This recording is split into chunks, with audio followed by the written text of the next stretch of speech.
오늘 성경 본문 말씀 마태복음 5장 3절부터 10절까지 읽도록 하겠습니다. 심령이 가난한 자는 복이 있나니 천국이 그들의 것이며 애통하는 자는 복이 있나니 그들이 위로를 받을 것이며 온유한 자는 복이 있나니 그들이 땅을 기업으로 받을 것이며 의에 줄이고 목마른 자는 복이 있나니 그들이 배부를 것이며 긍휼히 여기는 자는 복이 있나니 그들이 긍휼히 여김을 받을 것이며 마음이 청결한 자는 복이 있나니 그들이 하나님을 볼 것이며 화평하게 하는 자는 복이 있나니 그들이 하나님의 아들이라 일컬음을 받을 것이며 의를 위하여 박해를 받는 자는 복이 있나니 천국이 그들의 것임이라. 아멘. 영어로 읽겠습니다. Blessed are the poor in spirit, for theirs is the kingdom of heaven. Blessed are those who mourn, for they will be comforted. Blessed are the meek, for they will inherit the earth. Blessed are those who hunger and thirst for righteousness, for they will be filled. Blessed are the merciful, for they will be shown mercy. Blessed are the pure in heart, for they will see God. Blessed are the peacemaker, for they will be called children of God.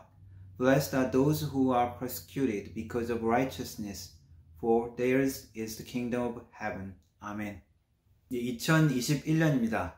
영화나 공상과학 영화에 등장했던 미래 시대의 모습이 보이지는 않지만 정말 몇십 년 전과 아주 다르게 변한 시대에 우리는 살고 있습니다. 코로나 때문에 그 변화를 더 빨리 우리가 경험하게 되는 부분도 있는 것 같습니다. 인류 역사 속에서 지금처럼 정보와 지식이 일반 대중에게 보편화된 시대가 없었다고 합니다. 이전에는 귀족 같은 엘리트 그룹만 누릴 수 있었던 상당히 고급화된 그 정보와 교양을 평범한 일반 대중이, 민중이 누릴 수 있는 시대라고 합니다. 그래서 현대 대중을 아주 고급화된 자유와 가치를 중시하는 그러한 이전에 없었던 대중, 민중 시대라고 합니다. 예전에는 돈을 아주 많이 지불하고 어떤 많은 투자를 해야 얻을 수 있었던 것을 요즘에는 너무나 쉽게 얻을 수가 있습니다. 20, 30년 전에도 IT 분야 같은 컴퓨터 프로그래밍 같은 그러한 지식들은 인터넷을 통해서 많은 것들을 배우고 개인들이 그렇게 습득했습니다. 쉽지는 않았지만 흥미있는 개인들이 전자계산학과가 아니더라도 관심을 가지고 그것을 습득하는 경우를 많이 봤습니다. 왜냐하면 인터넷에서 그 분야의 정보들이 많이 있기 때문이죠. 요즘은 거의 모든 분야에 대한 지식 정보가 인터넷에 있습니다. 한번 보면 간단한 것인데 모르니까 전문가의 도움을 얻어야 되고 돈을 지불해야 되는 경우가 많았는데 요즘에는 유튜브로 다 그것이 나와 있습니다. 자동차 배터리를 제가 가는데 이전에는 생각도 못했는데 유튜브 보니까 다 나와 있더라고요. 어떤 모델에 어떤 걸 써야 되는지, 어떤 주의할 점이 있는지 다 나와 있습니다. 예전에는 영어를 배우기 위해서 일부러 네이티브 스피커가 있는 학원을 찾아가고 저도 영어 예배가 있는 교회를 찾아다니기도 막 했었습니다. 왜냐하면 네이티브 스피커를 만날 기회가 별로 없었기 때문에 돈을 내야 하고 노력과 시간을 투자해야 그것을 얻을 수가 있었는데 지금은 아주 유명한, 아주 잘 가르치는 그러한 강의가 인터넷에 다 나와 있죠. 그러나 한편으로는 너무 많은 정보 때문에 혼란스러운 시대이기도 합니다. 그리고 정치 문제에 관한 것들은 특별히 양극화되어서 서로를 불신하고 믿지를 못합니다. 메인 미디어도 믿지를 못하고 불신하는 시대가 되었습니다. 동일한 사건, 동일한 현실인데도 각자 보는 정보들이 서로 완전히 다른 것이죠. 자기가 좋아하는 사람은 여전히 영이고 자기가 싫어하는 사람은 여전히 악마가 되는, 잘 판단해야 하는 그러한 또한 시대입니다. 특별히 미디어의 속성상 자극적인 것을 많이 내보내야 많은 사람들이 보기 때문에 대중 미디어도 그렇고 개인 유튜버 같은 것도 그렇고 자극적인 정보를 많이 흘리기 때문에 우리는 잘 분별해야 합니다. 그것을 통해서 우리가 우리의 미래를 계획하고 또 우리가 판단하고 나갈 수가 있기 때문입니다. 나중에 내가 왜 그 일 때문에 그렇게 흥분했지? 내가 왜 이 사람을 이렇게 지지했지? 혹은 내가 왜 이 사람을 이렇게 미워했지? 그렇게 깨달을 수 있는 것이죠. 축복된 시작이라는 주제로 이달 말씀을 전하고 있습니다. 하나님께서도 사람을 만드시고 가장 먼저 하신 일이 사람들을 생육하고 번성하라고 그러면서 축복하셨습니다.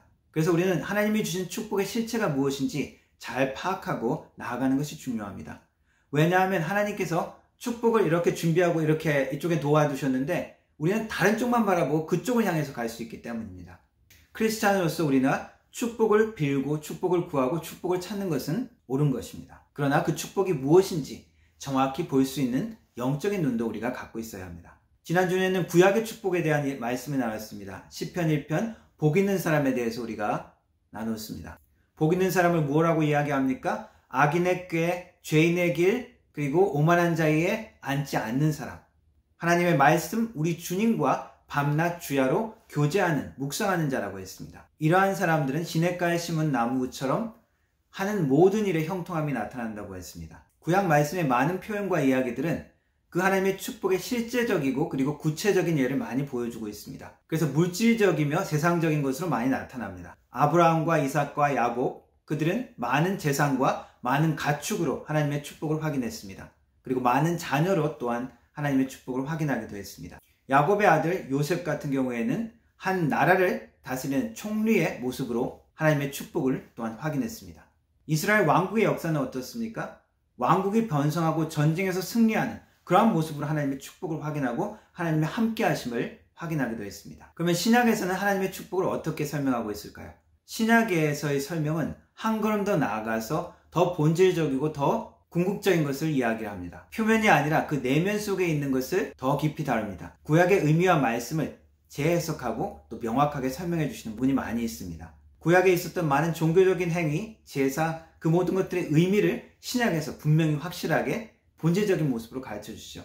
바로 예수님을 통해서 이루어지는 완전한 모습을 가르쳐 줍니다. 구약의 율법에 있었던 안식일의 기준, 희년이나 그런 모든 제도의 의미도 그 본질이 무엇인지 예수님을 통해서 가르쳐 줍니다. 예수님을 통해서 분명히 드러나게 해줍니다. 그런데 이 복에 대한 이 신약의 예수님의 말씀을 보기 전에 세상은 그럼 어떤 사람을 복되다고 이야기를 할까요? 어떤 사람을 보고 복받았다라고 이야기를 할까요? 네덜란드에는 새해가 되기 전에 연말에 사는 복권이 있다고 합니다. 거의 모든 네덜란드 사람들이 같이 즐기는 전통같이 되었다고 하는데 1등 상금이 1000만 유로, 한국 돈으로 400억 원에 달한다고 합니다. 그 복권 회사가 광고를 만들었는데 좀 특이하게 만들었습니다. 어떤 할아버지가 고양이를 입양하러 어떤 집에 갑니다. 새끼 고양이인데 보니까 검은색 고양이에요. 검은 고양이는 불행을 가져온다는 미신이 있죠. 할아버지는 그것 때문에 검은 고양이는 불행을 가져오지 않나 하면서 그렇게 이야기를 하니까 근데 이 녀석밖에 없습니다. 마지막 녀석입니다. 라고 이야기합니다. 그때 새끼 고양이가 할아버지를 보고 귀엽게 야옹거립니다. 그래서 할아버지는 그 고양이를 데려가죠. 그런데 미신과는 달리 할아버지가 이 고양이를 데려오자마자 아주 좋은 일, 행운이 계속 일어나게 됩니다. 데려오는 길에 고양이가 야옹거리는 덕분에 위험한 신호등에서 멈춰서게 되고 갑자기 비가 오는데 고양이가 야옹거리는데 우산이 하나 날라와서 마침 그 우산을 쓸 수 있게 되어지고 엘리베이터가 수리 중이라는 그 사인을 보고 그냥 걸어 올라가려고 그랬는데 고양이가 야옹거립니다. 다시 한번 쳐다보니까 엘리베이터 수리하는 사람이 수리를 끝내고 수리가 끝났다고 그 표지를 떼내는 장면이 나옵니다. 계속 행운을 가져오는 이 고양이가 그 복권 광고 신문 거기에 딱 앉아서 또 야옹거립니다. 할아버지는 그 고양이를 데리고 복권을 사러 밖으로 나갑니다. 복권을 사러 가는 길에 고양이가 갑자기 야옹거립니다. 그래서 멈춰서는데 그때 크리스마스 트리가 앞에 넘어집니다. 고양이 덕분에 목숨을 또 구하게 되는 거죠. 복권을 사는 장면에서는 갑자기 젊은 부부가 옵니다. 여자는 임신해 있고 그것을 보고는 할아버지는 복권 사는 것을 먼저 하라고 이렇게 양보하는 장면이 나옵니다. 광고는 재미있게 불행을 상징하는 검은 고양이가 오히려 행운을 갖다 주고 꿈과 욕망을 상징하는 복권이 선한 마음과 그리고 베푸는 마음으로 용납하는 마음으로 바뀌는 그러한 모습을 보여줍니다. 저는 이것을 보면서 세상도 복의 이런 물리적인 풍족이나 표면적인 화려함만을 추구하는 것이 천박할 수 있다는 것을 알고 있는 것입니다. 오늘 읽은 마태복음 5장의 말씀도 예수님께서는 세상적인 천박한 축복의 관점에만 쌓여있지 말고 좀 더 근본적이고 본질적인 하나님의 축복을 강구하고 사모하라는 말씀입니다. 팔복이라고 알려진 이 말씀, 심령이 가난한 자, 애통한 자, 온유한 자, 마음이 청결한 자, 긍휼히 여기는 자, 전혀 어떻게 보면 축복받지 않는 것 같은 상태에 있는 사람들, 그렇게 강하거나 풍족하게 보이지 않는 그런 사람들을 예수님은 복되다고 말씀하고 있습니다. 왜 이렇게 말씀하시는지 우리는 알아야 합니다. 왜 그렇다고 이야기하고 있습니까? 첫 번째 복과 마지막 복에 천국이 저희들의 것이다 라고 이야기합니다. 심령이 가난한 자는 복이 있는 천국이 그들의 것이며 맨 마지막에 의를 위하여 박해를 받는 자는 복이 있나니 천국이 그들의 것입니다. 이 모든 것이 하나님의 나라에 가치를 둔 의미가 있다는 것입니다. 우리가 가장 좋은 상태를 이야기할 때 천국이라고 이야기하죠. 저희 아들 사무엘은 먹다가 맛있는 게 있으면 천국의 맛이다 이렇게 표현을 하더라고요. 가장 좋은 것을 얻는다는 말씀입니다. 가장 완전하고 영원한 것을 얻을 수 있는 복을 이야기하는 것입니다. 왜 복되다고 이야기하냐고요? 위로받기 때문이라고 이야기하고 있습니다. 적절한 위로가 있으면 우리는 어떠한 고통과 어려움도 견뎌낼 수 있습니다. 아무 희망이 없고 죽고 싶은 순간에 진실과 사랑이 담긴 위로는 죽음을 생명으로 바꿀 수가 있습니다. 아무리 큰 실패와 좌절도 딛고 일어서서 성공으로 바꿀 수 있는 것이 참된 위로입니다. 왜 복되다고 이야기합니까? 땅을 기업으로 얻기 때문이라고 이야기합니다. 땅의 의미는 무엇일까요? 그냥 흙이 아닙니다. 그 땅 자체의 표면적인 가치가 아니라 파생적인 가치. 많은 한국 사람들이 농사를 지었습니다. 농사를 지어서 먹고 살 수 있는 돈을 모으고 농사를 지어서 자녀를 키워서 대학에 보냈습니다. 모든 풍요와 모든 필요를 채워줄 수 있는 근원이 땅이라는 것이죠. 그 근본이 되는 것이 땅입니다.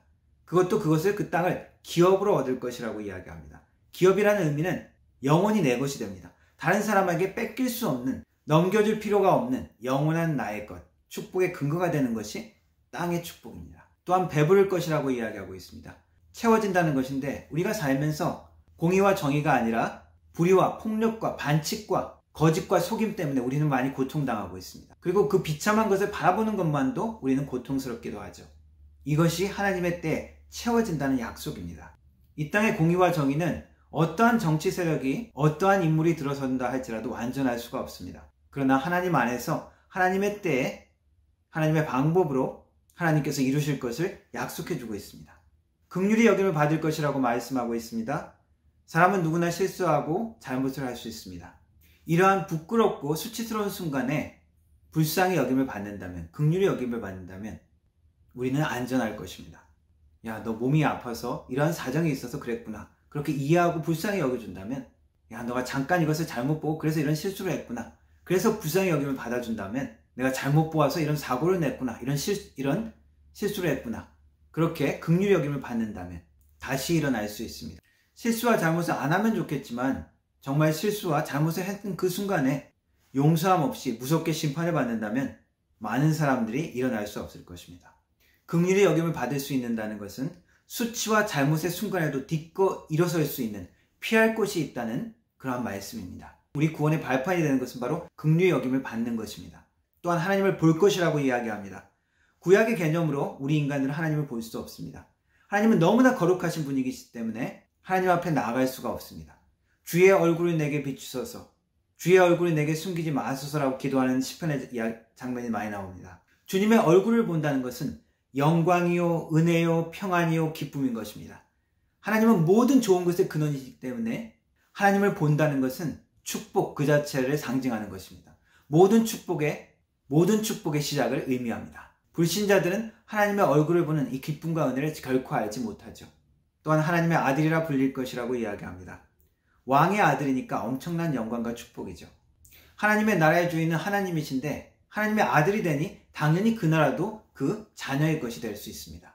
아들이니까 아버지의 것을 내가 누릴 수가 있는 것이죠. 이러한 축복을 사모하고 누리기를 원하십니다. 표면적이고 한계 있고 물질적으로만 한정된 그러한 축복이 아니라, 잠깐 있다가 사라지는 그러한 축복이 아니라 모든 좋은 것을 얻을 수 있는 시작이 될 수 있고 근원이 되고 근본이 될 수 있는 그러한 영원한 축복을 우리에게 주시기를 원하시는 것입니다. 우리는 세상의 복 때문에 하늘의 복을 놓치지 말아야 합니다. 세상의 보석 때문에 진짜 귀한 하나님의 것을 놓치지 말아야 합니다. 하나님이 주시는 하늘의 복은 당장 눈앞에 그것을 깨닫지 못할 때가 있습니다. 감추어졌다고 많이 표현하죠. 마태복음 13장엔 천국에 대해서 이렇게 이야기합니다. 천국은 마치 밭에 감추인 보화와 같으니 사람의 일을 발견한 후에 숨겨두고 기뻐하며 돌아가서 자기의 소유를 다 팔아 그 밭을 사느니라. 밭에 감추인 보화처럼 당장 내가 그것을 얻을 수는 없습니다. 내가 내 것을 팔아야만 얻을 수 있는 것입니다. 내 것을 움켜쥐고 있으면 아무것도 얻지 못합니다. 그러나 내 것을 팔고 내어놓았을 때 결국 감추어졌던 그 보화를 내가 마침내 얻게 되는 것입니다. 예수님이 가르쳐 주시는 하나님의 축복은 이러한 것입니다. 사람들이 말하는 세상의 가치, 세상의 복 때문에 하나님의 나라의 가치를 놓치지 않는 복된 한 해가 되어야 되겠습니다. 표면적이고 일시적이고 한계 있는 세상의 복 때문에 영원하고 모든 축복의 근원되는 하나님의 축복을 놓치지 않는 주님의 백성 되기를 축원합니다. 기도하겠습니다. 하나님, 세상의 축복의 모습들 때문에, 세상의 말들 때문에 하나님의 나라의 축복을 놓치지 않도록 도와주옵소서. 우리의 영적인 눈이 띄어서 하나님의 영원하고 하나님의 완전하고 하나님의 풍성한 그러한 축복을 사모하며 나가는 자들 될 수 있도록 도와주시고 세상의 것을 내려놓음으로 하나님의 더 귀하고 영원한 것을 얻는 축복의 아내 될 수 있도록 도와주옵소서. 예수님의 이름으로 기도드립니다. 아멘.